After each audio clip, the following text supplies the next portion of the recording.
So, good morning, English 119. This is Grant, and I'm just recording this video as a short introduction to what we're going to be talking about more today in class. And we'll be talking about Burger, but I want to talk about the ecology of images, right? And this image, right, we've been talking about the Mona Lisa a lot.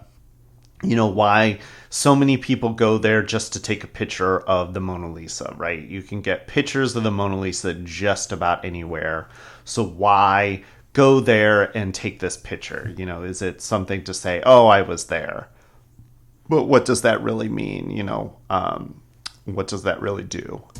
And I didn't assign Susan Sontag's book, but I think it's very well done, and the final paragraph of the book is really instructive, where she is describing what we would call a ecology of images. You'll see it in the last sentence, right? It will require ecology not only of real things but images as well. So she's calling for an ecology of images. Now, she references Plato derogatory attitudes towards images. Okay, so what I want to do here is kind of demystify what Sontag's saying here and also kind of contextualize it for you, okay? Because I think this is a really important book and a really important work for thinking about images, right? This is pre-internet, but I think it actually looks forward to what the internet is, right? Okay, so she talks about Plato, and she's using Plato's allegory of the cave. I'm sure many of you have heard of this before, but there are these people in a cave that there's a fire, and they show all of these different images, and the people in the cave look at the images and they think those are real, right? And there's some people that escape the cave and get to see the world, right? And there's some people that that believe it, that things aren't shadows, and there's some people that continue to believe that shadows are the real thing, right? It's meant to kind of show you that we are always in the cave. Language is a way that the shadows work, right? We make sense of the world by something else, not the images themselves, but words that describe it, right? So it's the shadow, it's the bird, the shadow of the bird, not the bird itself. Like, it's a representation.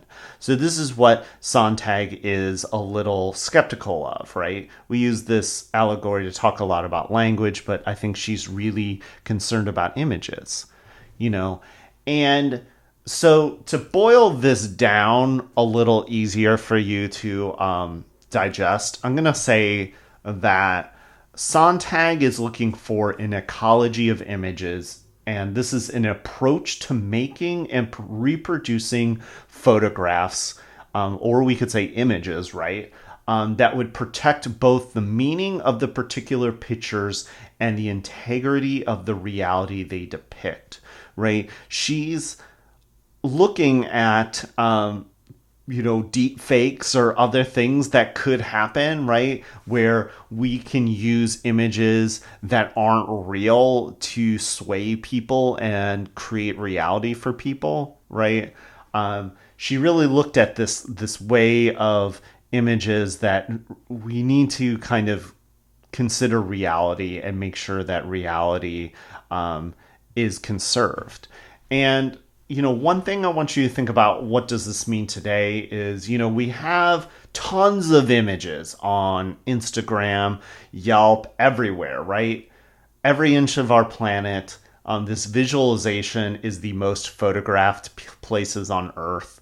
And so, there's very few places that humans dwell that hasn't been snapped up and uploaded, right? We've seen it all. So what does Sontag mean when we have an entire world that's been photographed, digitized, and created, right? What does that mean for reality once everything else is captured and can be consumed on the internet? So that's kind of what I'm talking about when I'm talking about ecology of images. So I'm looking forward to our discussion later today, but just wanted to give this brief introduction so you kind of understand some of these concepts. So I will talk to you soon.